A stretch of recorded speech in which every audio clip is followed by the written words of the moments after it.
మలక్పేట్లో కలకలం రేపిన కాల్పుల కేసును ఛేదించారు పోలీసులు. చందు నాయక్ హత్యకు సెటిల్మెంట్ గొడవే కారణమని తేల్చారు. కేసులో 5గురిని అరెస్టు చేశామన్నారు east south zone DCP Chaitanya Kumar.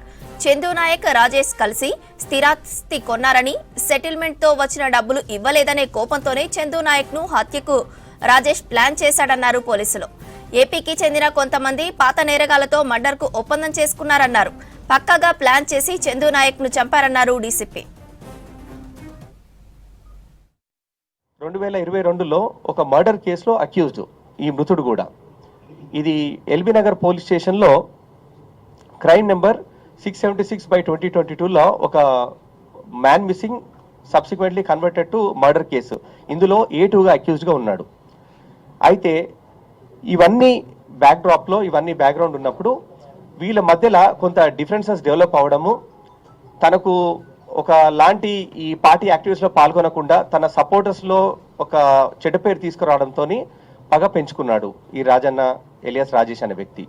ఎలాగైనా ఇతన్ని ఎలిమినేట్ చేయాలని చెప్పి చాలా మందితో డిస్కస్ కూడా చేశాడు. ఈ క్రమంలో రాయుడు అండ్ సుధాకర్, మున్నా వీళ్ళందరూ కూడా ఈ ఎల్బీ నగర్లో జరిగిన మర్డర్ కేసులో అక్యూజ్డ్.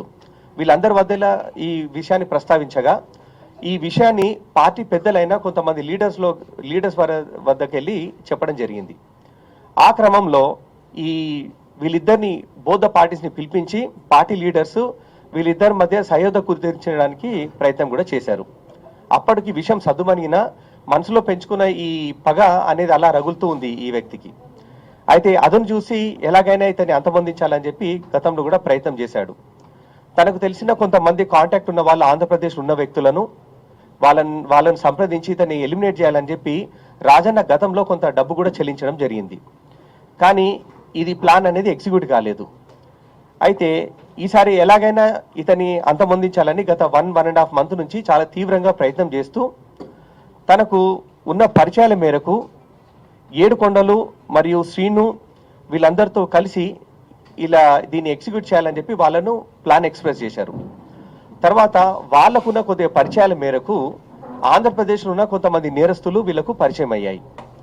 ఇందులో మనకు వీళ్ళందరూ కలిసి ఈ 13వ తేదీ 14వ తేదీ నాడు ఈ మధ్యలో హైదరాబాద్కి వచ్చిన తర్వాత ఇక్కడ ఉప్పల్ బాగాయత్లో ఉప్పల్ పోలీస్ స్టేషన్ పరిధిలో ఉంటుంది, అక్కడ ఒక రూమ్ తీసుకొని అక్కడ షెల్టర్ తీసుకున్నారు. అదే రోజు మన లోకల్లీ చైతన్యపురిలో ఉన్న ఒక లోకల్ కార్ రెంటర్స్లో ఒక స్విఫ్ట్ కార్ని హైర్ చేసుకొని దానికి పేమెంట్ చేసి ఏడుకొండలు దాన్ని సొంతంగా డ్రైవ్ చేసుకుంటూ ఆ కార్లో ఇక్కడికి వచ్చారు. ఇది మార్నింగ్ ఎగ్జిక్యూట్ చేయాలని చెప్పి అంతకు ముందు చేసిన రెక్కిని తీసుకొని మనసులో పెట్టుకొని ఈ టైంకు 7 గంటల ప్రాంతంలో సుమారు ఎవ్రీడే మార్నింగ్ ఇతను వాకింగ్కి వస్తాడు అని చెప్పి అక్కడ అటాక్ చేయాలని చెప్పి ప్లాన్ చేసి వాళ్ళను సుమారు పొద్దున్న 5 గంటలకే మర్డర్ చేసిన రోజే 5 గంటలకు బయటికి తీసుకొచ్చి అతను ఇక్కడ వాళ్ళ ఇంటి దగ్గర వెయిట్ చేయడం జరిగింది. ఇది చైతన్యపురి పోలీస్ స్టేషన్ లిమిట్స్లో ఉంది. అయితే ఆ టైంలో ఈ మృతుడు చందు కాకుండా వాళ్ళ భార్య మరియు కూతురు బయటికి వచ్చి వాళ్ళు వాకింగ్ అనేది బయలుదేరారు.